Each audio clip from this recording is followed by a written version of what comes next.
رواية أخرى حلك الذكر رئيس المفسرين হযরত ইবনে আব্বাস রাদিয়াল্লাহু তাআলা হাদিস বর্ণনা করেন। তিনি বলেন, আল্লাহর নবী, আখেরি পয়গম্বর, বিশ্ব নবী, দয়ার নবী, উম্মতের খান্ডারি নবী, রাহমাতুল লিল আলামিন হযরত মুহাম্মদুর রাসূলুল্লাহ সাল্লাল্লাহু আলাইহি ওয়াসাল্লাম বলেন, যখন তোমরা জান্নাতের বাগান দিয়ে পরিভ্রমণ করবে, তখন তোমরা সেই জান্নাতের বাগান থেকে কোনো কিছু আহরণ করে নিও। জলিলুল কদর সাহাবী প্রশ্ন করলেন, ইয়া রাসূলুল্লাহ ওয়া মা রিয়াদুল জান্নাহ, ওগো নবীজি, জান্নাতের বাগান কি? নবীজি বললেন, মাজালিসুল ইলম, ইলমের মজলিসগুলো হলো জান্নাতের বাগান। সুবহানাল্লাহ বলবেন না? ইলমের মজলিসগুলো হলো জান্নাতের বাগান। যেই মজলিসের মধ্যে কোরআন সুন্নাহর জ্ঞান আহরণ বিতরণ করা হয়, এই মজলিসকে বলে ইলমের মজলিস। এই মজলিসের মধ্যে ওয়াহিলব্দ নির্ভেজাল জ্ঞান, কোরআন সুন্নাহর জ্ঞান আহরণ এবং বিতরণ চলছে, ঠিক কিনা? বক্তা ইলম বিতরণ করছেন, শ্রোতা ইলম আহরণ করছেন। এই সমস্ত ইলম আহরণ বিতরণের মজলিসগুলো হলো জান্নাতের বাগান। অন্য বর্ণনায় নবীজি বলেছেন, দুনিয়ার যত মসজিদ আছে, দুনিয়ার সকল মসজিদগুলো হলো জান্নাতের বাগান। সুবহানাল্লাহ বলবেন না? আবার নবীজি আল্লাহ বর্ণনায় বলেছেন, হালিকা যিকর, যিকরুল্লাহর মজলিস হলো জান্নাতের বাগান। আল্লাহু আকবার পড়ুন। যেখানে আল্লাহর বড়ত্ব মহত্ব বয়ান করা হয়, যেই মজলিসের মধ্যে আল্লাহর মহত্ব বড়ত্ব, আল্লাহর শ্রেষ্ঠত্ব বয়ান করা হয়, এটা হলো যিকরুল্লাহর মজলিস। এই যিকরুল্লাহর মজলিস গুলো হলো জান্নাতের বাগান। সুবহানাল্লাহ বলবেন না? তাহলে বর্তমানে আপনারা কোথায় বসে আছেন? জান্নাতের বাগানের মধ্যে বসে আছেন। এর প্রতিটা ভূখণ্ড, প্রতিটা মাটি কিয়ামতের দিন, কঠিন মুসিবতের দিন আপনার সপক্ষে, আপনার পক্ষে দলিল হয়ে যাবে। সুবহানাল্লাহ পড়বেন না? কারণ আপনি ভালো কাজে অংশগ্রহণ করেছেন। আল্লাহ রাব্বুল আলামিন বলেন, ওয়া তাআওয়ানু আলাল বিররি ওয়াত তাকওয়া ওয়া লা তাআওয়ানু আলাল ইসমি ওয়াল উদওয়ান। আল্লাহু আকবার বলুন। আল্লাহ রাব্বুল আলামিন বলেছেন, তোমরা তাকওয়ামূলক কাজে, ভালো কাজে পরস্পরকে সহযোগিতা করো। অন্যত্র বলেছেন, ফাস্তাবিকুল খায়রাত। আল্লাহু আকবার বলুন। তোমরা ভালো কাজে কম্পিটিশন করো, কে কত বেশি ভালো কাজ করতে পারো, সেই কম্পিটিশন তোমরা করো। এটা কার নির্দেশ? আল্লাহর নির্দেশ। এই জন্য আল্লাহ রাব্বুল আলামিন সূরা মুলকের মধ্যে বলেন, আল্লাযী খালাকাল মাউতা ওয়াল হায়াতা লিয়াবলুয়াকুম আইয়ুকুম আহসানু আমালা। আল্লাহু আকবার পড়ুন। আল্লাহ রাব্বুল আলামিন মউত, মৃত্যু, হায়াত জীবন, মৃত্যু এবং জীবন, হায়াত এবং মৃত্যু, এই দুই জিনিস আল্লাহ রাব্বুল আলামিন সৃষ্টি করেছেন। লিয়াবলুয়াকুম, আল্লাহ পরীক্ষা করতে চান, আইয়ুকুম আহসানু আমালা। আল্লাহ রাব্বুল আলামিন পরীক্ষা করে জানতে চান, তোমাদের মধ্যে আমলের দিক থেকে কে সর্বোত্তম আমল করে। সুবহানাল্লাহ।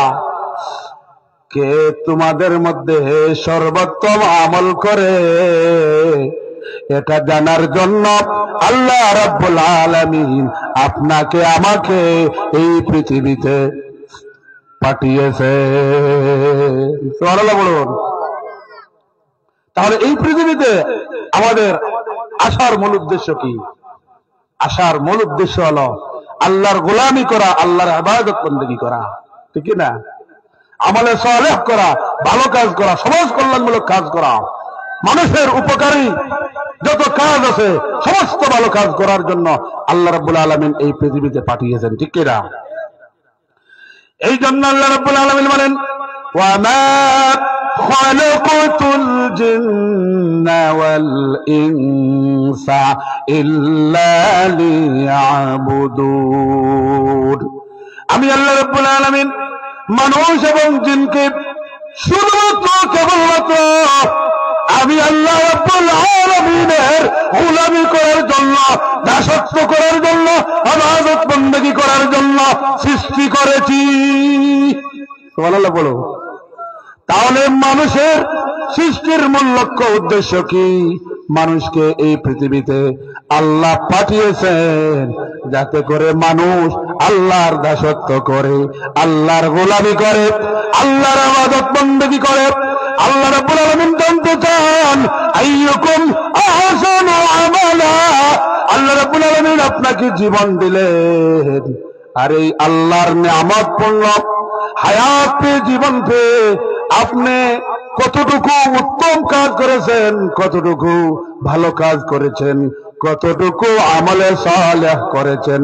আইয়ুকুম আহসানু আমালা, কতটুকু উত্তম আমল করেছেন আল্লাহ রাব্বুল আলামিন জানতে চান। তাহলে এই পৃথিবীতে আমাদেরকে সৃষ্টির লক্ষ্য কি? আল্লাহর গোলামি করা, আল্লাহর দাসত্ব করা, আল্লাহর ইবাদত বন্দেগী করা, ঠিক কিনা ভাই? আর এই ইবাদত বন্দেগী আমাদের পরকালীন পরীক্ষার মধ্যে আমাদেরকে ফাঁস করে দিবে, ঠিক না? এই জন্য পরকালীন জবাবদিহিতামূলক জিন্দেগি আমাদেরকে দুনিয়াতেই গঠন করতে হবে। এই জন্য আল্লাহর নবী বলেছেন, আদ-দুনিয়া মাযরাতুল আখিরাহ, দুনিয়া হলো আখিরাতের শস্য ক্ষেত্র। একজন কৃষক তার কৃষিকাজের জমিনে যদি আগাছা পরিষ্কার করে, সেই জমিনের মধ্যে যদি সার দেয়, গোবর দেয়, তাহলে ওই জমিন উর্বর হবে কি হবে না? হবে কি হবে না? এই জন্য মুমিনের পরকালের জিন্দেগি নেক আমলের মাধ্যমে, মুমিনের পরকালীন জিন্দেগি আল্লাহর জবাবদিহিতা থেকে বাঁচতে হলে, আল্লাহর জান্নাত পেতে হলে কৃষক জমিনের আগাছা পরিষ্কার করে বাম্পার ফলন পায়, ভালো দাম পায়, কৃষি ভালো ফলন হয়, দাম বেশি হয়। আর মুমিন মুসলমান তারা পরকালীন জবাবদিহিতার ভয়ে আল্লাহ রাব্বুল আলামিনের গোলামির মাধ্যমে আল্লাহর জান্নাত পেতে চায়। এই জন্য এই দুনিয়াতে আল্লাহ রাব্বুল আলামিন আমাদেরকে আমল করতে বলেছেন, উত্তম আমল করতে বলেছেন। কারণ কিয়ামতের দিন আল্লাহ আমাদেরকে পরীক্ষা নিবেন। পরীক্ষাটা কি? পরীক্ষাটা হলো আমলের পরীক্ষা। আইয়ুকুম আহসানু আমালা। আল্লাহু আকবার বলুন। আল্লাহ রাব্বুল আলামিন হায়াত এবং মৃত্যু, জীবন এবং মৃত্যু এই দুইজনের সৃষ্টি করেছেন। আল্লাহ হায়াত দিয়েছেন, কেন দিলেন? যাতে করে আল্লাহ রাব্বুল আলামিন পরীক্ষা করতে পারেন। এই দুনিয়ার ক্ষণিকের জিন্দেগি, এই দুনিয়া হলো মুসাফিরি জিন্দেগি। এই দুনিয়াতে আমরা হলাম ট্রাভেল। একদিন এই দুনিয়া থেকে আমাদের প্রত্যেককে বিদায় হতে হবে, ঠিক কিনা ভাই? আল্লাহ রাব্বুল আলামিন বলেছেন, কুল্লু নাফসিন ইকাতুল মাউত। ম্যান ইজ মর্টাল, মানুষ মরণশীল। প্রত্যেক মানুষ মৃত্যুর স্বাদ আস্বাদন করবে, ঠিক না? না কোন মানুষ চিরস্থায়ী চিরঞ্জীব? একমাত্র আল্লাহ হলেন চিরস্থায়ী চিরঞ্জীব। আল্লাহু লা ইলাহা ইল্লা হুয়াল হাইয়ুল কাইয়্যুম। আল্লাহু আকবার বলুন। আল্লাহ হলেন তিনি যিনি চিরস্থায়ী চিরঞ্জীব। দুনিয়ার সমস্ত কিছু লয় হবে, ক্ষয় হবে, ধ্বংস হবে, কিন্তু আমার আল্লাহর ধ্বংস নাই। আমার আল্লাহ চিরস্থায়ী, আমার আল্লাহ চিরঞ্জীব। আল্লাহু আকবার বলুন। দুনিয়ার সবকিছু ধ্বংস হবে। কুল্লু মান আলাইহা ফান ওয়া ইয়াবকা ওয়াজহু রাব্বিকা যুল জালালি ওয়াল ইকরাম। আল্লাহু আকবার বলুন। দুনিয়ার সবকিছু লয় হবে, দুনিয়ার সবকিছু ক্ষয় হবে, দুনিয়া ধ্বংসশীল, দুনিয়া ধ্বংস হবে, দুনিয়ার মানুষও ধ্বংস হবে, দুনিয়ার যত কিছু আছে সব ধ্বংস হয়ে যাবে, কিন্তু একজন থাকবেন, তিনি চিরস্থায়ী চিরঞ্জীব, আপনার আমার রব আল্লাহ। সবাই বলুন আল্লাহ। আল্লাহু আকবার। আল্লাহ মহান, আল্লাহ বড়। পৃথিবীর সব কিছু ধ্বংস হবে, লয় হবে, ক্ষয় হবে, সবকিছু বেনিশ হবে, সবকিছু ডিস্ট্রয় হবে, সবকিছু নষ্ট হয়ে যাবে, কিন্তু আমার আল্লাহ চিরস্থায়ী চিরঞ্জীব থাকবে। সুবহানাল্লাহ। এই জন্য পরকালীন জবাবদিহিতার ভয়ে নেক আমল করতে হবে বেশি বেশি করে, ভালো আমল করতে হবে বেশি বেশি করে, সমাজ কল্যাণমূলক কাজ করতে হবে বেশি বেশি করে। আল্লাহ রাব্বুল আলামিন যাকে যে নিয়ামত দিয়েছেন তিনি সেই নিয়ামতের কদর করবেন, ঠিক না? আল্লাহ যাকে যেই নিয়ামত দিয়েছেন সেই নিয়ামতের কদর করতে হবে। আর আল্লাহর বিধিবিধান, আল্লাহর হুকুম আহকাম সমাজের সকল জায়গায় প্রতিষ্ঠিত করতেই হবে, ঠিক না? এই জন্য আপনার রাজনীতিবিদ, আপনার রাজনীতির জায়গায় আল্লাহর হুকুম আর নবীর তরিকা অনুযায়ী যদি আপনার রাজনীতি পরিচালনা হয়, এটা ইবাদতের মধ্যে শামিল হয়ে যাবে। সুবহানাল্লাহ পড়ো। আপনি চিফ জাস্টিস, আপনি বিচারক, বিচারক যদি আদালতে আল্লাহর হুকুম নবীর তরিকা অনুযায়ী যদি বিচার ফয়সালা করে, তাহলে তার এই কর্মটা ইবাদতের মধ্যে শামিল হইয়া যাবে। ইবাদত কি? আল্লাহ রাব্বুল আলামিন এই পৃথিবীতে আমাদেরকে সৃষ্টি করেছেন তার গোলামি করার জন্য, আল্লাহর দাসত্ব করার জন্য, আল্লাহর ইবাদত বندگی করার জন্য। কিন্তু এই পৃথিবীতে আমরা যারা আছি সব কিন্তু একই পেশার লোক নয়, আমরা এক একজন এক এক পেশায়, ঠিক না?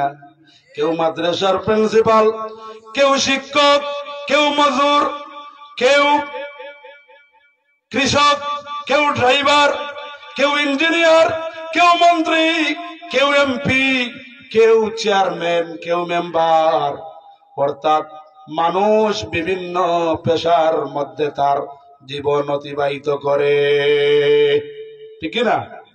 মানুষের বিভিন্ন পেশা হয়, মানুষ যে যেই পেশায় থাকুক না কেন, তার পেশাটা যদি আল্লাহর হুকুম নবীর তরিকা অনুযায়ী যদি পরিচালনা করে, তাহলে তার পেশায় থেকে যেই কাজ করেছে সেটা ইবাদতের মধ্যে শামিল হয়ে যাবে। বলুন সুবহানাল্লাহ। মুমিনের 24 ঘন্টা ইবাদত, মুমিনের 24 ঘন্টা ইবাদত। মুমিন যদি আল্লাহর হুকুম নবীর তরিকা অনুযায়ী যদি তার জীবনের প্রতিটা সেক্টর, প্রতিটা ক্ষেত্র, প্রতিটা বিভাগ মুমিন যদি আল্লাহর হুকুম নবীর তরিকা অনুযায়ী চালায়, তাহলে ইবাদতের মধ্যে পরিগণিত হইয়া যাবে। সুবহানাল্লাহ বলো। এখন আপনারা বলতে পারেন যে মুমিন টয়লেটে ঢুকবে, টয়লেট কি ইবাদত হয়ে যাবে? প্রশ্ন আসতে পারে না যে আচ্ছা হুজুর ভালো যত কাজ বলেছেন সেটা ইবাদত মানলাম, আপনি তো বললেন মুমিনের 24 ঘন্টা ইবাদত, তো 24 ঘন্টার ভিতরে তো আমাদের হাজতে যাওয়া লাগে, প্রস্রাব পায়খানা যাওয়া লাগে কিনা? যাওয়া লাগে। আল্লাহর নবী বলেছেন আদ-দুআউ ওয়াল ইবাদাহ। আল্লাহু আকবার।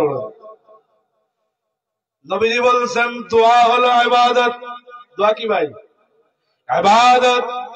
আপনি ইস্তেঞ্জার মধ্যে প্রবেশ করলেন, আপনি হাম্মামের ভিতরে প্রবেশ করলেন, আপনি টয়লেটের ভিতরে প্রবেশ করলেন, ইচ্ছা করলে তো ডান পা দিয়ে ঢুকতে পারতেন, কিন্তু আপনি বাম পা দিলেন, ডান পা দিলেন না। কোন পা দিছেন? বাম পা। আপনি তো টয়লেটের ভিতরে ইচ্ছা করলে তো ডান পা ঢুকাইতে পারতেন, কিন্তু আপনি কোন পা ঢুকাইছেন? বাম পা। আর দোয়া করেছেন কার কাছে? আল্লাহর কাছে। নবীজি বলছেন আদ-দুআউ হুয়াল ইবাদা, দোয়া হলো ইবাদতের অংশ। পড়ুন না সুবহানাল্লাহ। তাহলে আপনি যখন হাম্মাম খানায় ঢুকলেন, বাথরুমে ঢুকলেন, আপনি বাম পা ঢুকাইলেন, নবীর তরিকা মানলেন, বাম পা ঢুকাইয়া নবীর তরিকা মেনে নবীর তরিকা অনুযায়ী দোয়া করলেন, সুতরাং ওইটাও ইবাদতের মধ্যে শামিল হইয়া গেছে। সুবহানাল্লাহ পড়বেন না? তাহলে মুমিনের 24 ঘন্টা। আর অনেক ব্যাখ্যামূলক কথা আছে, বলা যাবে, কিন্তু আমি খুতবাতে যে আয়াতে কারিমা যেই হাদিস পড়েছি এইটার কাছেও এখন যেতে পারি নাই, ভূমিকার মধ্যে আছে, বুঝে আসে, ওইটার কাছে যাবো ইনশাআল্লাহ।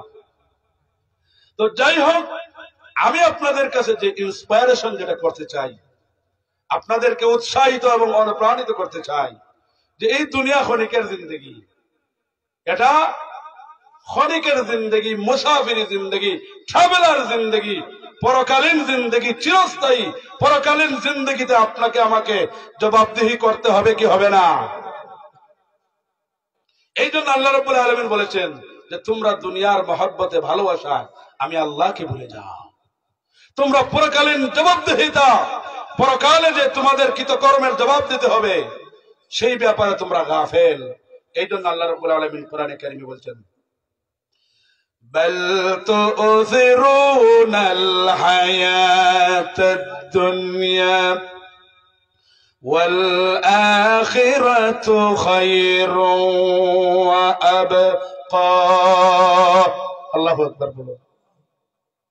আল্লাহ রাব্বুল আলামিন বলেন তোমরা দুনিয়ার জীবনকে প্রাধান্য দেও, দুনিয়ার মহব্বত আর ভালোবাসায় তোমরা মত্ত হয়ে গেছো, দুনিয়ার ভালোবাসার জালে তোমরা আটকে গেছো, দুনিয়ার জীবনকে তোমরা প্রাধান্য দেও, অথচ দুনিয়ার চাইতে আখিরাত হলো তোমাদের জন্য চিরস্থায়ী। দুনিয়া হলো মুসাফিরখানা, দুনিয়া হলো পরীক্ষার জায়গা, এখানে আমরা পরীক্ষা দিতে এসেছি। আল্লাহ রাব্বুল আলামিন হায়াত এবং মৃত্যু এই দুইটা দিলেন, আমাদেরকে হায়াত নামক নিয়ামত দিলেন। এরপরে কিয়ামতের দিন এই যে হায়াত নামক নিয়ামত আল্লাহ দিয়েছেন সেই বিষয়ে আমাদেরকে জিজ্ঞাসাবাদ করা হবে। সুম্মা লা তুসআলুন্না ইয়াওমাইযিন আনিন নাঈম। আল্লাহ রাব্বুল আলামিন যাকে যেই নিয়ামত দিয়েছেন সেই নিয়ামত সম্পর্কে কিয়ামতের দিন আল্লাহ রাব্বুল আলামিন জিজ্ঞাসাবাদ করবেন। আল্লাহ রাব্বুল আলামিন আপনাকে আমাকে জীবন নামক হায়াত নামক এই নিয়ামত দিয়েছেন। কিয়ামতের দিন আল্লাহ আপনাকে আমাকে জিজ্ঞাসা করবেন, পরীক্ষা করবেন, আইয়ুকুম আহসানু আমালা, তোমাদের মধ্যে কে উত্তম আমল করেছো, কে ভালো আমল করেছো, কে সর্বোত্তম আমল করেছো, কে আমলে সালেহ করেছো। যে আমলে সালেহ করেছে আল্লাহ রাব্বুল আলামিন তাকে জান্নাতুল ফেরদাউস দিয়া দিবে। বলুন সুবহানাল্লাহ। এই জন্য কবি বলেন, ইয়ে দুনিয়া মুসাফির খানা ওহি আখির ঠিকানা, कोई आगे रुआना है कोई पीछे रुआना। দুনিয়া হলো মুসাফিরের জিন্দেগি।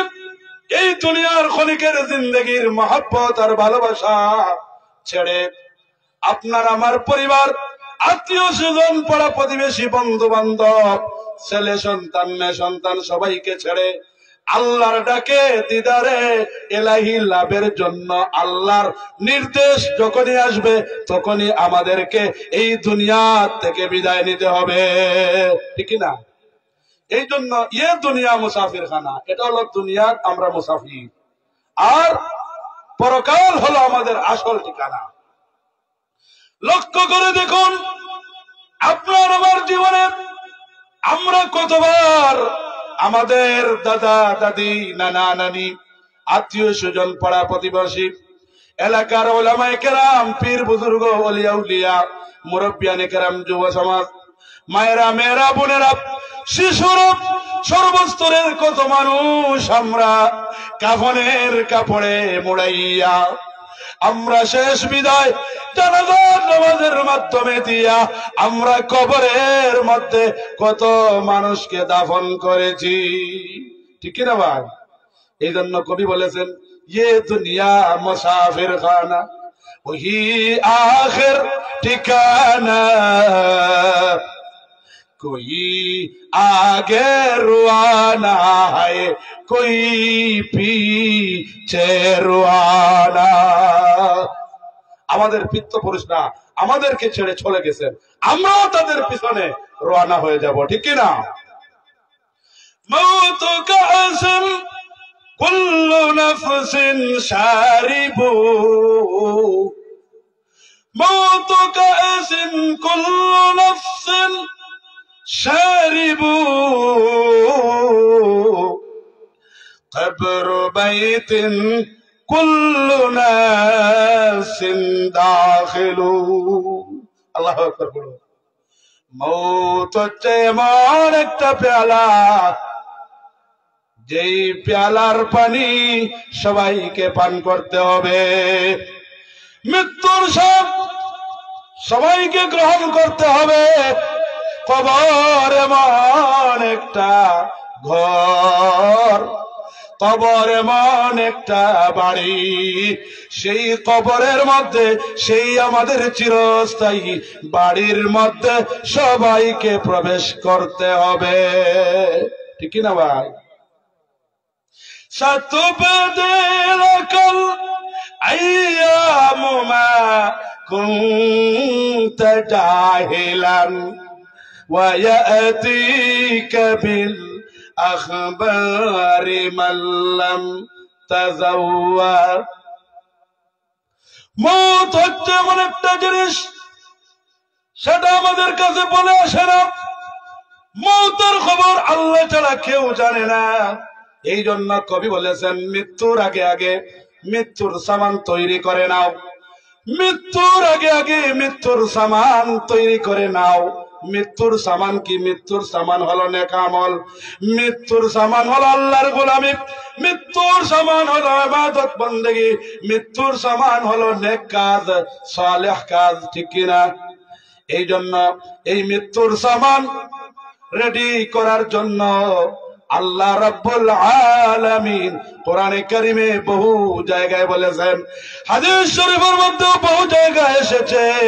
আল্লাহর নবী বলেছেন, ওই ব্যক্তি জ্ঞানী আল কাইয়িস মান দানা নাফসাহু ওয়া আমিলা বিমা বাদাল মাউত। আল্লাহু আকবার বলুন। নবীজি বলছেন ওই ব্যক্তি জ্ঞানী যে পরকালীন সামানা দুনিয়ায় থাকতে রেডি করে ফেলে। সুবহানাল্লাহ পড়ো। এই জন্য আপনার কত বড় ফরম্যান, কত বড় শক্তিশালী, কত বড় মন্ত্রী, কত বড় এমপি, কত বড় রাষ্ট্রপ্রধান, কত বড় ধনাঢ্য ব্যক্তি, কত বড় পাওয়ারফুল ব্যক্তি, আল্লাহর কাছে এটা গণ্য হবে না। আপনার জব কি, আপনার পেশা কি, আপনার মত কি, আপনি কোন কোয়ালিটির লোক, হাই সোসাইটির লোক না নরমাল ফ্যামিলির লোক, এটা আল্লাহর কাছে দেখা হবে না। আল্লাহর কাছে যেই জিনিসটা দেখা হবে তোমাদের তাকওয়া, তোমাদের আমল, ঠিক কি না ভাই? এই জন্য আল্লাহ রাব্বুল আলামিন বলেন ইন্না আকরামাকুম ইনদাল্লাহি আতকাকুম। আল্লাহু আকবার বলুন। আল্লাহ রাব্বুল আলামিনের কাছে ওই ব্যক্তি সম্মানী, ওই ব্যক্তি আল্লাহর কাছে প্রিয়, মাহবুব, প্যারা, ওই ব্যক্তি আল্লাহর কাছে সবচেয়ে বেশি সম্মানী যেই ব্যক্তি তাকওয়াবান, মুত্তাকি, আল্লাহওয়ালা, পরেজগার। সুবহানাল্লাহ পড়ো। তাহলে আল্লাহর কাছে কোন মানুষ মর্যাদাশীল? তাকওয়াবান, আল্লাহওয়ালা, পরেজগার মানুষ। এই জন্য কিয়ামতের দিন পরকালীন জবাবদিহিতার ভয় থেকে, পরকালীন জবাবদিহিতা থেকে বাঁচতে হলে দুনিয়ায় হায়াত নামক, জীবন নামক যে নিয়ামত পেয়েছি, যত জীবন আমরা বাঁচবো কার গোলামি করব, কার দাসত্ব করব, কার ইবাদত বندگی করব? আল্লাহ সুবহানাহু ওয়া তাআলা। আসুন আমার বক্তৃতার প্রারম্ভে আপনাদেরকে আল্লাহমুখী হওয়া, পরকালীন জবাবদিহিতার ভয়ে ইবাদত বندگির দিকে মনোনিবেশ করা, এটা আপনাদেরকে নসিহা করছি, ওসিয়া করছি। এই জন্য এই যে ভূমিকা যা বলছি, এই ভূমিকাটাই এই আজকের আলোচনার বিষয় শুরু করলাম। এটাই দেখবেন ঘুরে ফিরে এটারই ব্যাখ্যা বিশ্লেষণ হবে। এই জন্য আল্লাহ রাব্বুল আলামিন সূরা তাওবার 119 নং আয়াতে কারিমা ইরশাদ করেন, আমার সাথে সবাই পড়ুন। আউযু বিল্লাহি মিনাশ শাইতানির রাজীম। বিসমিল্লাহির রাহমানির রাহিম। ইয়া আইয়ুহাল্লাযীনা আমানু তাকুল্লাহা ওয়া কুনু মা'আস সাদিকিন। সূরা তাওবার 119 নং আয়াতে কারিমায় আল্লাহ রাব্বুল আলামিন ইরশাদ করেছেন, আল্লাহ রাব্বুল আলামিন বলেছেন, হে ঈমানদারগণ, তোমরা আল্লাহকে ভয় করো, তাকওয়া অবলম্বন করো। আল্লাহকে ভয় করে পরকালীন জবাবদিহিতা, মূলত পরকালীন আল্লাহর কাছে তোমাদের কৃতকর্মের জবাব দিতে হবে। এই ভয়ে তোমাদের জীবন পরিচালনা করো, তাকওয়া ভিত্তিক জীবন পরিচালনা করো, তাকওয়া অর্জন করো, তাকওয়া অবলম্বন করো, আল্লাহকে ভয় করো।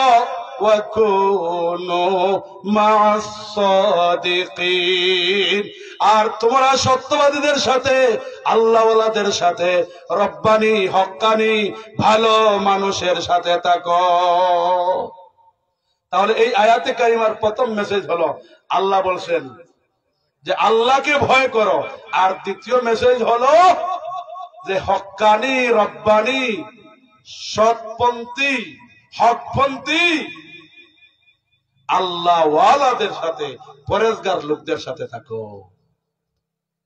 তাহলে আয়াতে কারিমার শুরুর অংশ তাফসীর করার পর আমি শেষের অংশের দিকে যাব ইনশাআল্লাহ। খুব মনোযোগ দিয়ে শুনবেন, কারণ এই তাকওয়া, আল্লাহর ভয়, আল্লাহভীতি জীবন পরিচালনা করা, আল্লাহর ভয়ে, আল্লাহর ডরে, পরকালীন জবাবদিহিতার ভয়ে যে তার জীবন পরিচালনা করবে, সেই ব্যক্তি পরকালে জান্নাত পাবে। পড়ুন না সুবহানাল্লাহ। এই জন্য মা মানাত তাকওয়া, আল্লাহ যে আয়াতের শুরুতে বললেন যে তোমরা আল্লাহকে ভয় করো, ইয়া আইয়ুহাল্লাযীনা আমানুত্তাকুল্লাহ, হে ঈমানদারগণ তোমরা আল্লাহকে ভয় করো, তাকওয়া অবলম্বন করো। তাহলে আল্লাহকে ভয় করো, তাকওয়া অবলম্বন করো। এখন মা মানাত তাকওয়া, তাকওয়া কি, আল্লাহ ভীতি কি, সেটা পরিচয় চিনা জানার দরকার আছে না নাই? আছে। তাহলে আল্লাহর ভীতি, আল্লাহর ভয়, তাকওয়া, মা মানাত তাকওয়া, তাকওয়া অর্থ কি? তাকওয়া অর্থ হলো বিরত থাকা, বেঁচে থাকা, নিবৃত্ত থাকা, নিষ্কৃতি লাভ করা, নিজেকে রক্ষা করা। এটা হলো তাকওয়ার শাব্দিক অর্থ। তাকওয়ার পারিভাষিক অর্থ হলো, সংক্ষেপে বলতেছি বুঝার জন্য, তাকওয়ার পারিভাষিক অর্থ হলো আল্লাহকে ভয় করে। আল্লাহ যত কিছু আমাদেরকে আদেশ করেছেন তা আমরা মান্য করব, আর আল্লাহ রাব্বুল আলামিন যত কিছু আমাদেরকে করতে নিষেধ করেছেন, বারণ করেছেন, তা থেকে নিজেকে বিরত রাখবো। তার নাম হলো তাকওয়া। বুঝে আসছে? 2 নম্বর সংজ্ঞা হলো তাকওয়া, যে আল্লাহ রাব্বুল ইজ্জত ওয়াল জালালকে ভয় করে আল্লাহর সকল বিধিবিধান পালন করার নাম হলো তাকওয়া। বুঝে আসছে? আরেকটা তাকওয়ার সংজ্ঞা বলতেছি, যে আল্লাহর ভয়ে এবং আল্লাহ রাব্বুল আলামিনের সন্তুষ্টি লাভের আশায় সকল অপরাধ অন্যায় থেকে নিজেকে নিবৃত রাখা, নিজেকে বাঁচিয়ে রাখা, তার নাম হলো তাকওয়া। এখন যদি আমাকে বলেন এক কথায় তাকওয়া বলেন, এক কথায়, তাহলে এক কথায় তাকওয়া আমি বলবো যে এক কথায় তাকওয়া হলো যে আল্লাহকে ভয় করে সকল ধরনের অন্যায়, অপরাধ, খারাপ কাজ থেকে নিজেকে বাঁচিয়ে রাখা, নিজেকে বিরত রাখার নাম হলো কি? তাকওয়া। এখন আসুন হাদিসের পরিভাষায় তাকওয়াটা আপনাদেরকে ব্যাখ্যা দিলে আরো ক্লিয়ার হয়ে যাবে। জলিলুল কদর সাহাবী হযরত উবাই ইবনে কাব রাদিয়াল্লাহু তাআলা আনহুর কাছে অর্ধ পৃথিবীর শাসনকর্তা হযরত ওমর ফারুক রাদিয়াল্লাহু তাআলা তাকওয়ার পরিচয় জানার জন্য প্রশ্ন করলেন। অর্ধ পৃথিবী হযরত ওমর ফারুক রাদিয়াল্লাহু তাআলা জলিলুল কদর সাহাবী হযরত উবাই ইবনে কাব রাদিয়াল্লাহু তাআলা আনহুকে বললেন, মা মানাত তাকওয়া, তাকওয়া কি, আল্লাহ ভীতি কি?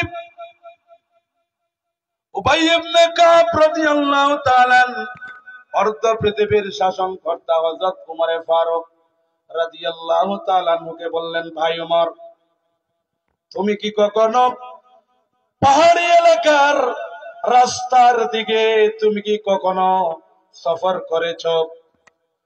পাহাড়ি রাস্তা, যার চতুর্দিকে কাটা বন বিছানো, মাঝখানে সরু চিকন রাস্তা, পাহাড়ি কাটা বন বিশিষ্ট কাঁটাযুক্ত রাস্তার মধ্য দিয়ে, সরু চিকন রাস্তার ভিতর দিয়ে তুমি কি কখনো বিচরণ করেছ? কখনো তুমি গেছো নাকি?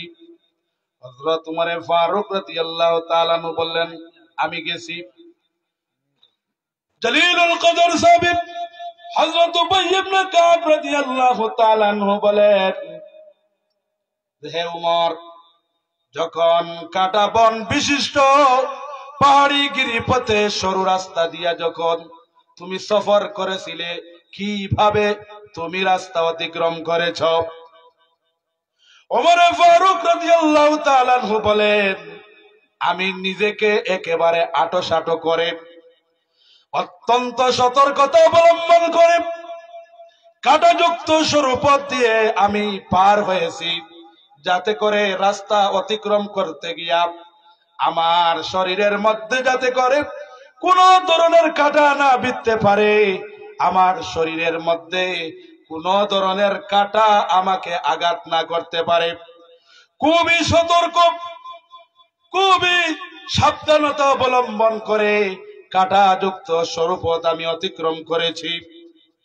হযরত উবাই ইবনে কাব রাদিয়াল্লাহু তাআলা অর্ধ পৃথিবীর শাসনকর্তা হযরত উমর ফারুক রাদিয়াল্লাহু তাআলা আনহুকে বললেন যে ওই কাঁটাযুক্ত সরু রাস্তা দিয়ে যে আপনি সতর্কতা অবলম্বন করে আপনি চলেছেন, এটার নাম হলো তাকওয়া।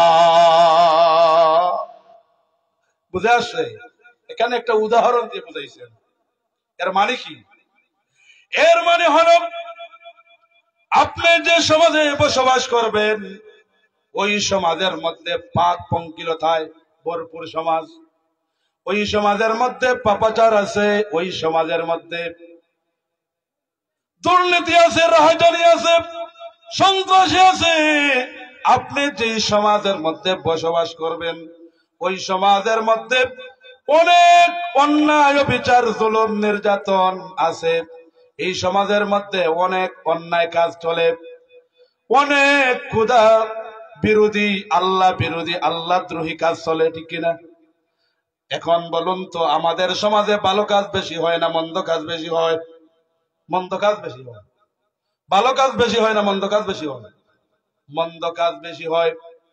এই জন্য এই উদাহরণ দিয়ে আমাদেরকে বুঝাইতে চাইলেন যে আপনি যে সমাজে যাবেন ওই সমাজের মধ্যে অন্যায় কাজ চলে, ওই সমাজের মধ্যে জুলুম চলে, ওই সমাজের মধ্যে নির্যাতন চলে, ওই সমাজের মধ্যে দেশের টাকা প্রচার চলে, ওই সমাজের মধ্যে সুদ চলে, ওই সমাজের মধ্যে ঘুষ চলে, ওই সমাজের মধ্যে হত্যা চলে, ওই সমাজের মধ্যে দুর্নীতি চলে, ওই সমাজের মধ্যে মানুষের হক নিয়ে চিনিমিনি খেলা চলে। যেই সমাজের মধ্যে অসংখ্য অগণিত অন্যায় অপরাধ চলে ওই সমাজে নিজেকে সকল ধরনের অন্যায় বিচার থেকে নিজেকে বাঁচিয়ে রাখার নাম হলো তাকওয়া। আল্লাহু আকবার বলুন। তাহলে ভাই তাকওয়া বুঝছেন তো? তাকওয়া কি? আল্লাহ ভীতি, আল্লাহর ভয়, আল্লাহর ডর। আপনারা কি বাইং মাছ এবং গুত্তম মাছ দেখছেন? আচ্ছা বলুন তো, বাইং মাছ আর গুত্তম মাছ থাকে কোথায়? কাদার মধ্যে থাকে, সিলেটি ভাষায় ফেকর মধ্যে থাকে। কোথায় থাকে? কিন্তু বাইং মাছ আর গুত্তম মাছ কাদার মধ্যে থাকে, ফেকের মধ্যে থাকে, কিন্তু তার শরীরে কোনো ময়লা লাগে? ময়লা আছে? ময়লা নাই। সে নিজেকে ময়লা থেকে পবিত্র করতে পেরেছে। ঠিক তদ্রূপ আপনি আমি যেই সমাজে বসবাস করব এই সমাজের মধ্যে পাপ নামক অনেক কাদা আছে না নাই? অন্যায় অপরাধ নামক অনেক কাদা সমাজে আছে না নাই? সকল ধরনের অন্যায়, পাপ, সকল ধরনের খারাপ কাজ থেকে ওই বাইং মাছ আর গুত্তুম মাছের মতো নিজেকে পবিত্র রাখার নাম হলো তাকওয়া। বুঝে আসছে? তাহলে তাকওয়া বুঝছেন তো? তাহলে এই তাকওয়া অবলম্বন করার জন্য আল্লাহ রাব্বুল আলামিন কোরআনে কারিমে অসংখ্য অগণিত জায়গায় এই তাকওয়া অবলম্বন করার জন্য আল্লাহ আমাদেরকে নির্দেশ দিয়েছেন। অন্যত্র আল্লাহ রাব্বুল আলামিন বলেছেন, ইয়া আইয়ুহাল্লাযীনা আমানু তাকুল্লাহা হাক্কা তুকাতিহি ওয়া লা তামুতুন্না ইল্লা ওয়া আনতুম মুসলিমুন। আল্লাহু আকবার বলুন। আল্লাহ রাব্বুল আলামিন বলেন, হে ঈমানদারগণ, তোমরা আল্লাহকে ভয় করো যেমনি ভয় করা উচিত, যেমনটি ভয় করা উচিত। এর মানে কি? তোমরা আল্লাহকে যথাযথভাবে পারফেক্টলি আল্লাহকে ভয় করো, যথাযথভাবে আল্লাহকে ভয় করো। আর মুসলমান না হইয়া মৃত্যু বরণ করিও না। এটা কার নির্দেশ? আল্লাহ রাব্বুল আলামিনের নির্দেশ। এই জন্য আল্লাহ রাব্বুল আলামিন আমাদেরকে তাকওয়া অবলম্বন করার জন্য নির্দেশ দিলেন। এরপরে আল্লাহ রাব্বুল আলামিন সূরা হাশরের মধ্যে বলেন, ইয়া আইয়ুহাল্লাযীনা আমানু ওয়াত্তাকুল্লাহা ওয়াল তানজুর নাফসুম মা قدمت لغد واتقوا الله إن الله خبير بما تعملون الله أكبر পড়ুন আল্লাহ রাব্বুল আলামিন বলেন হে ঈমানদারগণ তোমরা আল্লাহকে ভয় করো তোমাদের প্রত্যেকেই আত্মসমালোচনা করা উচিত প্রত্যেকেই নিজের জীবনের প্রতি লক্ষ্য করা উচিত প্রতিদিন প্রত্যেকে অনুশোচনা করা উচিত প্রতিদিন প্রত্যেকে নিজ আমলের দিকে নিজ কর্মের দিকে লক্ষ্য করা উচিত আগামী কালের জন্য আপনি কি পাতেও সংগ্রহ করেছেন লিগাদিন তাফসীরের কিতাবের মধ্যে লেখা হয় আগামী কাল বলতে আল্লাহ বুঝাইতে চাইছেন ইয়াউমাল কিয়ামা কিয়ামতের দিন অর্থাৎ প্রত্যেক আল্লাহওয়ালা ব্যক্তিরা প্রতিদিন চিন্তা করা উচিত প্রতিদিন আত্মসমালোচনা করা উচিত প্রতিদিন নিজের কর্মের দিকে তাকানো উচিত যে আজকের চাইতে আগামী দিন আমার ইবাদত বন্দেগী আমলে সালেহ বাড়ছে কিনা কমছে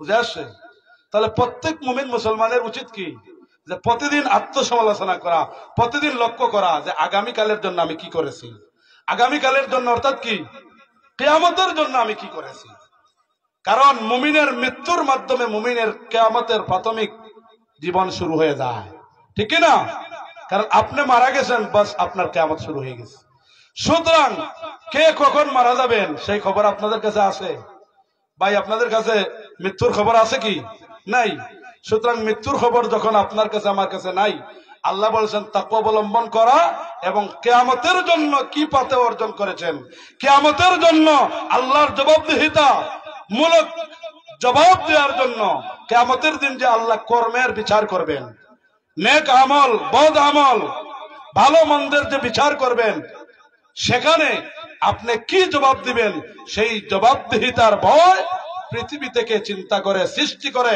সেখানে ইবাদত বন্দেগী করে যদি যেতে পারেন তাহলে আপনাকে আমাকে আল্লাহ জান্নাতুল ফেরদাউস দিবেন পড়ুন না সুবহানাল্লাহ এজন্য আমরা জান্নাতুল ফেরদাউসে যেতে চাই কি চাই না আমরা জান্নাতে যেতে চাই কি চাই না যদি জান্নাতে যেতে চাই তাহলে পরকালীন মুখী জিন্দেগি পরিচালনা করতে হবে কি মুখী জিন্দেগি সবাই বলুন পরকালীন মুখী জিন্দেগি আল্লাহ বলছেন যে প্রত্যেক মানুষের অনুশোচনা করা উচিত প্রত্যেক মানুষের লক্ষ্য করা উচিত প্রত্যেক মানুষের আত্মসমালোচনা করা উচিত প্রতিদিন আত্মসমালোচনা করা উচিত প্রতিদিন আত্মশুদ্ধি করা উচিত প্রতিদিন তাজকিয়াতুন নফস করা উচিত প্রতিদিন নিজেকে নিয়ে ভাবা উচিত যে আগামীকালের জন্য অর্থাৎ কিয়ামতের জন্য আমি কি করছি বুঝে আসছে তো এই যে পরকালীন জবাবদিহিতার এই চেতনা এই কনসেপশন এই অনুভূতি এই অ্যাওয়ারনেস এটা সৃষ্টি হবে মানুষ যদি তাকওয়ার গুণ অর্জন করতে পারে আল্লাহর ভয় যদি অর্জন করতে পারে পরকালীন জবাবদিহিতার ভয় যদি মানুষ বুঝতে পারে হৃদয়ঙ্গম করতে পারে যে এই দুনিয়া হলো ক্ষণিকের জিন্দেগি আখিরাতের জিন্দেগি চিরস্থায়ী সেই জিন্দেগিতে আমাদের কর্মের জবাবদিহিতা করতে হবে এই কথাটা যদি মানুষের ফিলিংসে চলে আসে অনুভূতিতে চলে আসে চিন্তা চেতনায় মননে মনসে সব জায়গায় যদি এই কথাটা চলে আসে তাহলে এই মানুষের দ্বারা কোনো খারাপ কাজ চলবে বলেন এই জন্য আল্লাহর নবী কি বলছেন দেখেন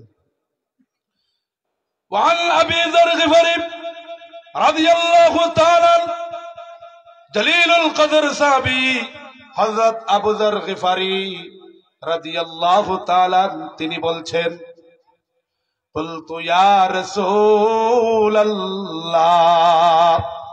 আউসিনি ওগো আল্লাহর নবী আমাকে একটা অ্যাডভাইস করুন আমাকে একটা নসিহত করুন আমাকে একটা উপদেশ দিন আল্লাহর নবী বলেন উসিকা বিতাকওয়াল্লাহ হে আবু যর গিফারি আমার সাহাবী আমি আপনাকে তাকওয়া অবলম্বন করার জন্য আল্লাহ ভীতি, খোদা ভীতি অবলম্বন করার জন্য, তাকওয়ার গুণ অর্জন করার জন্য, তাকওয়ার কোয়ালিটি অর্জন করার জন্য, পরকালীন জবাবদিহিতার ভয়ে আল্লাহকে ভয় করার জন্য সেই নসিহত, সেই উপদেশ দিচ্ছি। আবু যর গিফারী রাদিয়াল্লাহু তাআলা আনহুকে আল্লাহর নবী বলেন, তুমি যদি পরকালীন জবাবদিহিতার ভয়ে তোমার জিন্দেগীর সকল কাজ কারবার গুলো যদি তুমি করো, তাহলে তোমার জিন্দেগীর সমস্ত কাজ কারবার গুলো সুন্দর হয়ে যাবে। সুবহানাল্লাহ পড়ো। ফাইন্নাহু ইউযাইনু লিআমরিকা কুল্লি। নবীজি বলেন, হে আবু যর গিফারী, যেই মানুষের মধ্যে, তোমার মধ্যে যদি তাকওয়ার কোয়ালিটি, তাকওয়ার গুণ যদি তুমি অর্জন করতে পারো, তাহলে এই তাকওয়া মুমিন মুসলমানের জিন্দেগীর সমস্ত কাজগুলো সুন্দর করে দিবে। সুবহানাল্লাহ পড়ুন। কিভাবে সুন্দর করে দিবে? একজন মানুষ যদি আল্লাহকে ভয় করে, পরকালের জবাবদিহিতার ভয় যদি এই মানুষের অন্তরে জাগ্রত হয়, তাকওয়ার গুণ যদি ওই মানুষটা অর্জন করতে পারে, তাহলে ওই মানুষের দ্বারা সমাজে কোন ধরনের চুরি হতে পারে? বলেন পারে? যে আল্লাহকে ভয় করে, পরকালীন জবাবদিহিতার ভয় করে, যে পরকালে আমাদের কৃতকর্মের জবাবদিহি করা লাগবে, ভালো মন্দের জবাবদিহি করা লাগবে, এমন ফিলিংস ওয়ালা, এমন চেতনাশীল আল্লাহর গোলামেরা, তারা কি আল্লাহর ভীতি অন্তরে নিয়ে চুরি করতে পারবে? পারবে না।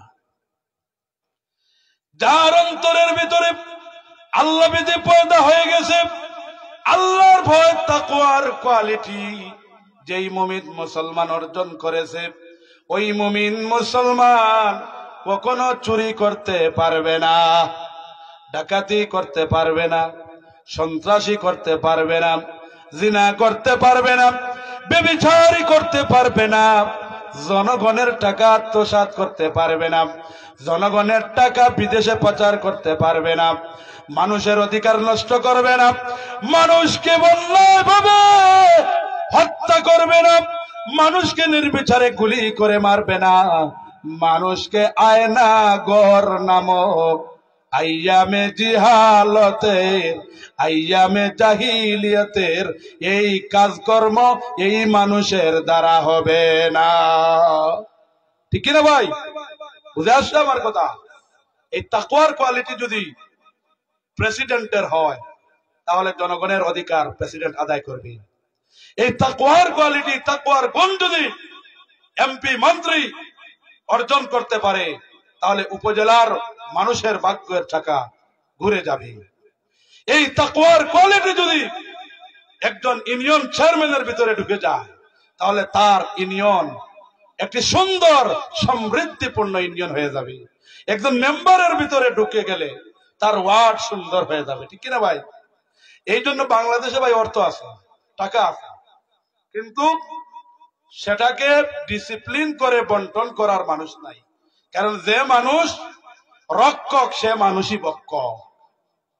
লোকটি বেড় দিছে ছাগলে যাতে দান না খায়, এখন বেড়েই দান খেয়ে ফেলে, তাহলে লাভ কি হলো? ঠিক তদ্রূপ আমাদের সমাজে পরকালীন জবাবদিহিতার ভয়, আল্লাহ ভীতি না থাকার কারণে আমাদের দায়িত্বশীলেরা বিভিন্ন সময় দেখা গেছে আমাদের অর্থগুলো আমাদের কাছে ওনারা ফেরত দেন না। আমাদের দরিদ্র মানুষের ট্যাক্সের ঘামের টাকার অর্থগুলো ওনারা চুরি করেন আর কানাডায় বেগম বাড়িতে বাড়ি বানান। ঠিক কিনা? এটা কেন হয়েছে ভাই? এটা আমি সমালোচনা করতেছি সবার জন্য, এটা আমার জন্য সমালোচনা। আমিও যদি কালকে এমপি হয়ে যাই, আমার জন্য এই ওয়াজ। আপনিও যদি কালকে চেয়ারম্যান হয়ে যান, আপনার জন্য ওয়াজ। এই জন্য বিগত দিন দেখা গেছে যে কোরআন সুন্নাহর কথা বলছি, তারা এগুলোতে রাজনীতির গন্ধ খুঁজত এবং আলেম ওলামাদের কাছ থেকে মাইক কেড়ে নিত, ঠিক কিনা? আজকে কি হয়েছে ভাই? আজকে কি হয়েছে?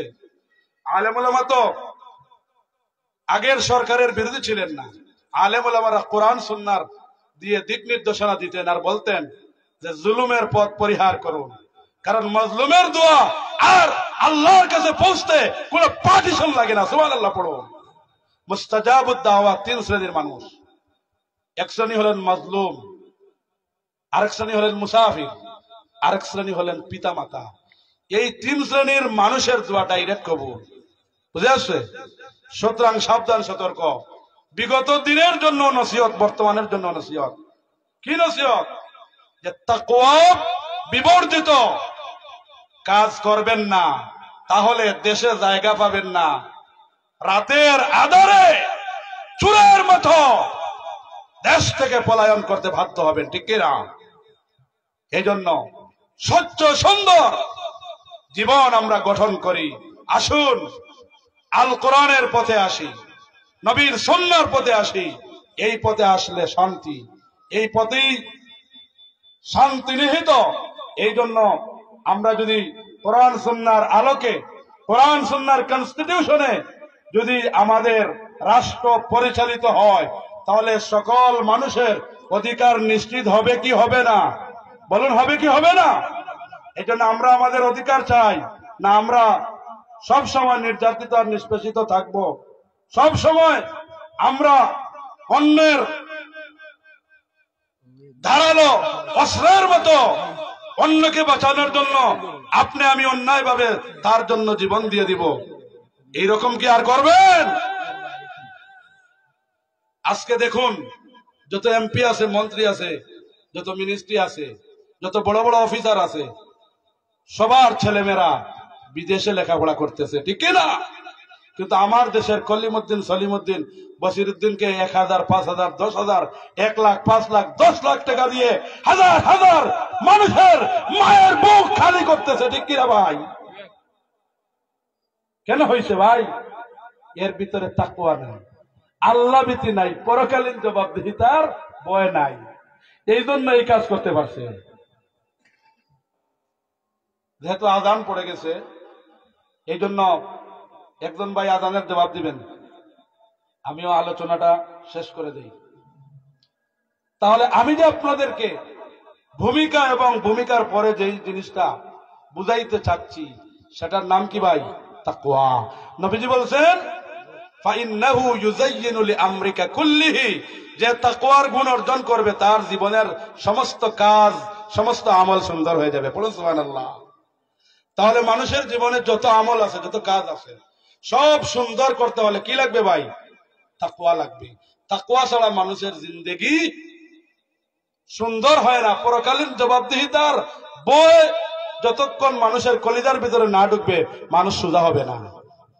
আর্মি দিয়ে, বিডিআর দিয়ে, পুলিশ দিয়ে, গোয়েন্দা বাহিনী দিয়ে মানুষকে পিটাইয়া জেলের মধ্যে ঢুকাইবেন, এটা করে মানুষ এবং মানুষের চরিত্রের পরিবর্তন আনা যাবে না। যতক্ষণ পর্যন্ত মানুষের হৃদয়ের ভিতরে কোরআন সুন্নাহর নূর প্রবেশ না করিয়ে দিতে পারবে। কারণ একজন মানুষের ভিতরে যে আল্লাহ ভীতি, আল্লাহর ভয়, পরকালীন জবাবদিহিতার ভয় ঢুকে যায়, ওই মানুষ অটোমেটিক সুন্দর হয়ে যাবে, ওই মানুষের সকল কাজ অটোমেটিক সুন্দর হয়ে যাবে। কিন্তু অপরদিকে আমরা দেখছি, কোন সুরকে যদি জেলের মধ্যে ঢুকান, কিছুদিন পরে ওইটা ডাকাত হইয়া বাইর হয়। কি ভাই, ঠিক বললাম না? ওর আরো সাহস হয়ে যায়, বলে কি আর জেলে গেলে কি হয়েছে, আবার বেল দিয়ে বাইরে আসবো। আরো পরে হে নিজে চুরি করেন, আরো 5টার সাথে নিয়ে ডাকাই হইয়া যায়। এই জন্য এই চুরি, ডাকাতি, সন্ত্রাসী, জুলুম, নির্যাতন, প্রত্যেক মানুষের অধিকার সংরক্ষণ করা, এটা একমাত্র পরকালীন জবাবদিহিতার ভয় যতক্ষণ পর্যন্ত আপনার আমার কলিজার ভিতরে না ঢুকবে, ততক্ষণ সমাজ সুন্দর হবে না, পরিবার সুন্দর হবে না, রাষ্ট্র সুন্দর হবে না, ঠিক কিনা ভাই? এই জন্য আমাদের পরিবার, সমাজ, রাষ্ট্র সব কিছু সুন্দর হোক, আমরা চাই কি চাই না? যদি চাই, তাহলে আগামী দিনের নেতৃত্ব ওই ধরনের মানুষের হাতে দিতে হবে। একটা ঘটনা বলেই আমি শেষ করে দিব। আপনারা সবাই জানেন যে অর্ধ পৃথিবীর শাসনকর্তা হযরত উমর ফারুক রাদিয়াল্লাহু তাআলা, যার নাম শুনছেন তো আপনারা, খুলাফায়ে রাশেদিন 4 জন। খুব মনোযোগ দিয়ে শুনেন, খুলাফায়ে রাশেদিন কয়জন? 4 জন। খুলাফায়ে রাশেদিন প্রথম হলেন হযরত আবু বকর সিদ্দিক রাদিয়াল্লাহু তাআলা, 2 নম্বর হযরত উমর ফারুক রাদিয়াল্লাহু তাআলা, 3 নম্বর হযরত উসমান রাদিয়াল্লাহু তাআলা, 4 নম্বর হযরত আলী রাদিয়াল্লাহু তাআলা। খুলাফায়ে রাশেদিন কয়জন মুসলমান? 4 জন। আল্লাহর নবীর ওফাতের পরে এই 4 জন খলিফা একদিন নয়, 2 দিন নয়, 3 দিন নয়, সুদীর্ঘ 30 বছর কোরআন সুন্নাহর কনস্টিটিউশনে, কোরআন সুন্নাহর আলোকে, কোরআন সুন্নাহর নির্দেশনায় কয় বছর দেশ চালাইছে? 30 বছর। ভাই কয় বছর চালাইছে? আমরা কারার উত্তরসূরি? নবীদের উত্তরসূরি। বলুন, আমরা কারার উত্তরসূরি? নবীদের উত্তরসূরি, সাহাবায়ে কেরামদের উত্তরসূরি, খুলাফায়ে রাশিদিনদের উত্তরসূরি, ঠিক কিনা? তাহলে মুমিন মুসলমানরা নবীর উত্তরসূরি, আম্বিয়া আলাইহিমুস সালামের উত্তরসূরি, সাহাবায়ে কেরামদের উত্তরসূরি এবং খুলাফায়ে রাশিদিনদের উত্তরসূরি, হক্কানি রব্বানি উলামায়ে কেরামদের উত্তরসূরি, ঠিক কিনা ভাই? কারণ এইগুলো যদি আপনার মধ্যে না থাকে তাহলে আপনি পরিপূর্ণ মুমিনই হতে পারবেন না, পরিপূর্ণ ইমানদারি হতে পারবেন না, আল্লাহর দরবারে ইমান নিয়ে যাওয়ার কোনো সুযোগই নাই। তাহলে আল্লাহর নবীর ওফাতের পরে কোরআন সুন্নাহর আলোকে রাষ্ট্র কয় বছর চলছে? 30 বছর। হযরত উমর ফারুক রাদিয়াল্লাহু তাআলা 10 বছর রাষ্ট্র পরিচালনা করেছেন। এই বাংলাদেশের মতো এই ছোট্ট একটা দেশের নয়, অর্ধ পৃথিবীর শাসনকর্তা। পড়ুন সুবহানাল্লাহ। এই জন্য কবি বলেন, অর্ধ পৃথিবী করেছ শাসন ধুলার তত্ত্বে বসি, খেজুর পাতার প্রাসাদ তোমার বারে বারে গেছে খসি।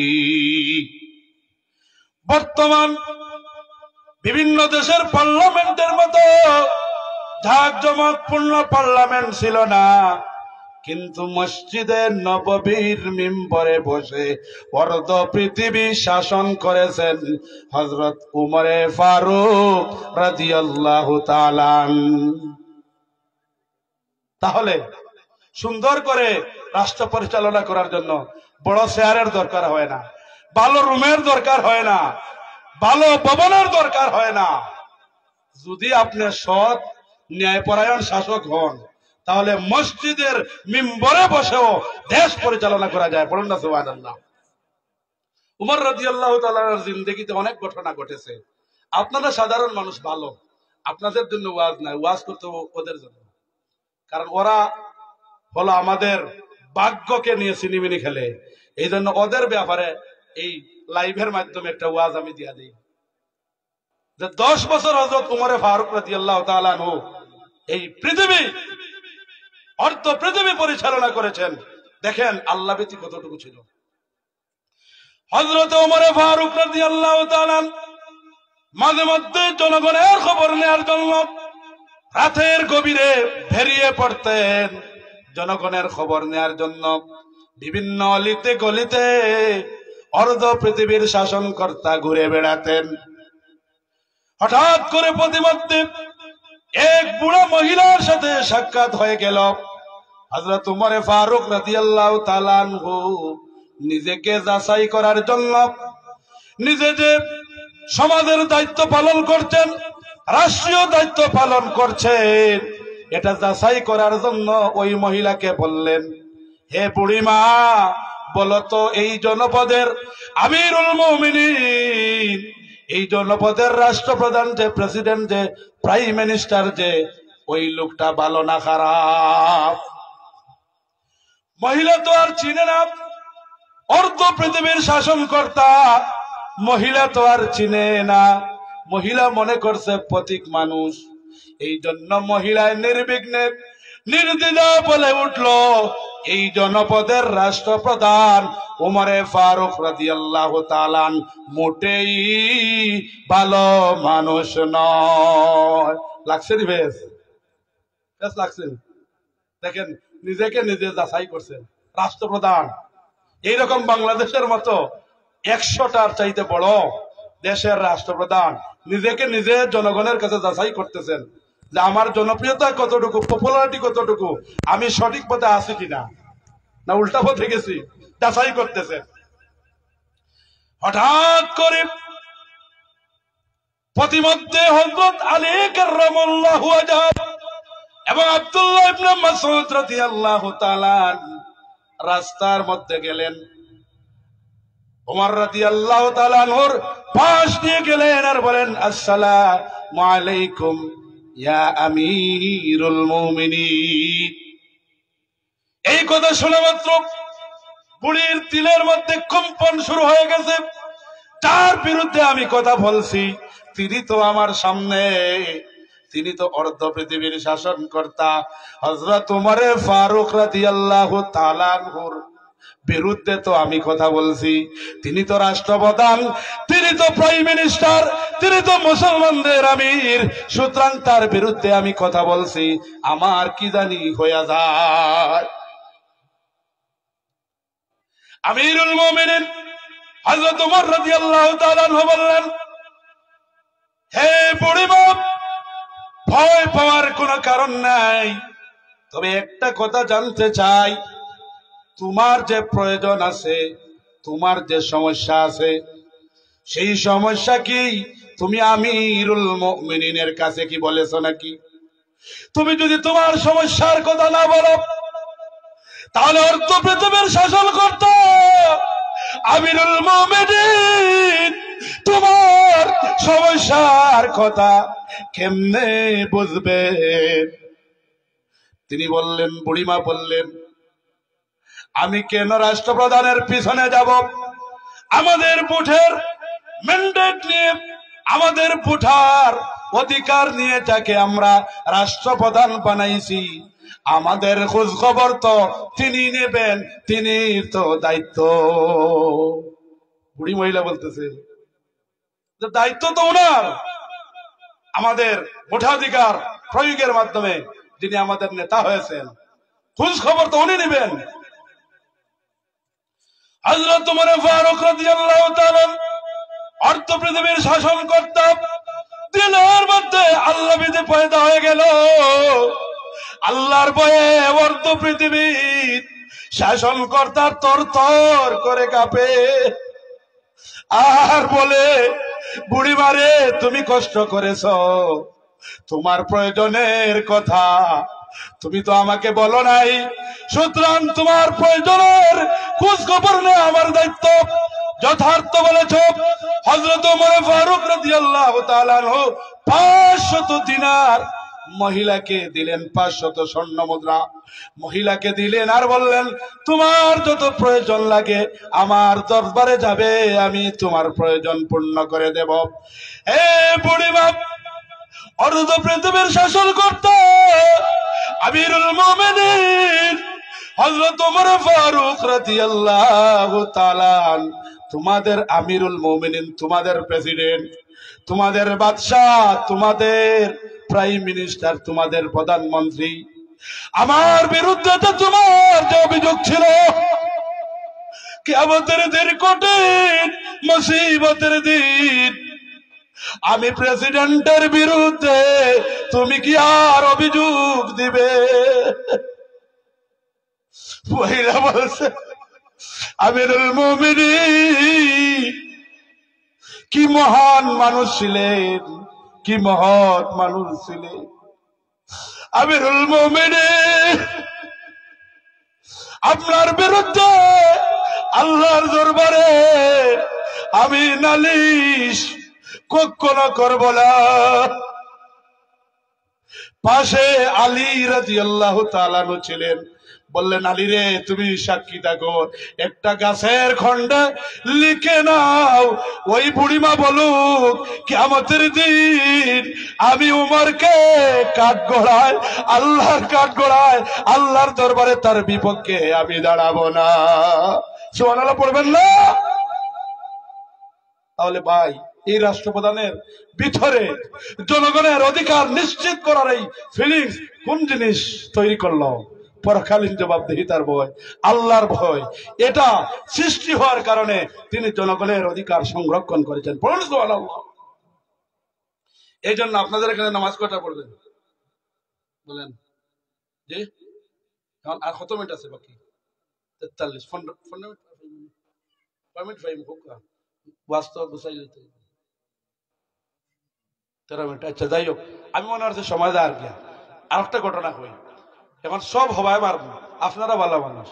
বাংলাদেশের বিচার হয় আলু সুর, মূলা সুর, গরু সুরের বিচার হয়, আর কলম দিয়ে লক্ষ লক্ষ কোটি কোটি টাকা চুরি করা হয়। এই ধরনের শিক্ষিত চোরের বিচার নাই, ঠিক কিনা ভাই বলো? এই জন্য আলু সুর, মূলা সুর, বাইগন সুর রাত্রে নাইকল গাছে উঠে যায়, গোয়া গাছে উঠে যায়, রাস্তায় যখন বন্ধে যায় মানুষের কিরা খাইলায়, ঠিক নি ভাই? এইগুলা তো নর্মাল সুর ভাই, অনেক সুর আছে পেটর দেয়া সুর করে, চুরি করে। ধনী মানুষের দ্বারে যায়, টেকা দিন না আপনি। ধনী মানুষের দ্বারে যায়, করজে আসা না চায়, আপনি তারে দূর দূর করিয়া পাঠায়। তখন হে মনে মনে কয় যে আমি গরিব মানুষ আইলাম আপনার কাছে, কিছু টেকা চাইলাম, আর আপনি আমারে দিলা নাতে। আইজ খবর আছে আপনার নাইকল গাছের আজ 3টা উঠি দিব, এগুলা আছে না নাই? এগুলো হইল কি ফেটর দেয়ার সুর ভাই। এই ফেটর দেয়ার সুরের বিচার বাংলাদেশে খুব আমরা বালা জানি। গরু সুর রে খুব বালা করি, পুলিশে ফিটে লাগে না, জনগণে ফিটিয়া তক্তা বানাইলা। মোবাইল সুর রে পুলিশে ফিটে লাগে না, জনগণে কিলাইয়া গণ ধুলাই দিয়া সেফটা বানাই ফেলাই দেয়, ঠিক নি ভাই? তাইলে আমরা বিচার হইল কি এখন খারার উপরে বিচার হয়। যত দুর্বল মানুষ, ওই দুর্বল মানুষের উপরে আরো দুর্বলতা চাপাইয়া দেই, আরো বেশি জুলুম নির্যাতন করি। আর সবল মানুষ করতাম পারিনি, ডরাই বাবার এগিয়ে রায় পিস্তল লইয়া আইয়া পরি দিব কোনবা, ঠিক না? এই জন্য ভাই এইগুলো দূর হবে আল্লাহ ভীতি, আল্লাহর ভয়, পরকালীন জবাবদিহিতার এই কোয়ালিটি যতক্ষণ পর্যন্ত সৃষ্টি না হবে, ততক্ষণ পর্যন্ত আমাদের সমাজ সুন্দর হবে না, রাষ্ট্র সুন্দর হবে না, বাংলাদেশ সুন্দর হবে না। এই জন্য লাল সবুজের পতাকার সেই বাংলাদেশের মান, ইজ্জত, সম্মান অক্ষুণ্ণ রাখতে হলে, বিশ্বের দরবারে বাংলাদেশকে শ্রেষ্ঠত্বের মর্যাদায় উপনীত করতে হলে আল্লাহর আইন এবং সৎলোকের শাসনের মাধ্যমে সম্ভব, ঠিক কিনা ভাই? এই জন্য আল্লাহর আইন দিয়া সম্ভব, আর সৎলোক দিয়া সম্ভব, সুর দিয়া সম্ভব হইবনি। বলেন ভাই, সুর দিয়া সম্ভব হইবনি। এই জন্য আমাদের ইসলামী আন্দোলনের ভাইরা একটা স্লোগান বানাইছে, আল্লাহর আইন চাই, সৎলোকের শাসন চাই। তাহলে আল্লাহর আইন লাগবো, আর কি লাগবো ভাই? সৎলোক লাগবো। আল্লাহর আইন এবং সৎলোক, এই দুইটার সমন্বিত নেতা যিনি হবেন, তিনি এই বাংলাদেশের অর্থনীতির চাকা, এই বাংলাদেশের সকল কিছুর চাকাকে ঊর্ধ্বগমন করে নিয়ে বিশ্বের দরবারে সোনার বাংলাকে উপস্থাপন করতে পারবেন, ঠিক কিনা ভাই? না সুরে পারবে? দেখায় যে বাংলাদেশের টাকা মারিয়া, বাংলাদেশের টাকা নিয়া বিশ্ব ব্যাংক ও বিদেশের ব্যাংক রাখিলায়, অন বাড়ি মানায়, এর দ্বারা হইবনি, হইছে না। এর লাগি পরকালীন জবাবদিহিতার ভয় আমাদের অন্তরে সৃষ্টি করতে হবে, কোয়ালিটি সৃষ্টি করতে হবে। আর পরকালীন জবাবদিহিতার ভয় সৃষ্টি হবে আল্লাহর কোরআন এবং সুন্নাহর চর্চা করলে। এই যে কোরআন সুন্নাহর কথা শুনছেন, আপনাদের মনের মধ্যে জোশ আসতেছে, ইবাদত বন্দী করার প্রতি আপনাদের মন এগিয়ে যাচ্ছে। এই জন্য আসুন আগামী দিনের এই বাংলাদেশ সুস্থ, সুন্দর, সমৃদ্ধিশীল বাংলাদেশ হোক। আমরা এখন থেকেই আমরা আল্লাহর আইন এবং সৎলোকের মাধ্যমে সোনার বাংলাকে সোনার বাংলায় রূপান্তরিত করতে চাই কি চাই না ভাই? দেখেন হযরত উমরে ফারুক রাদিয়াল্লাহু তাআলা জনগণের সাথে কি ভালোবাসা ছিল।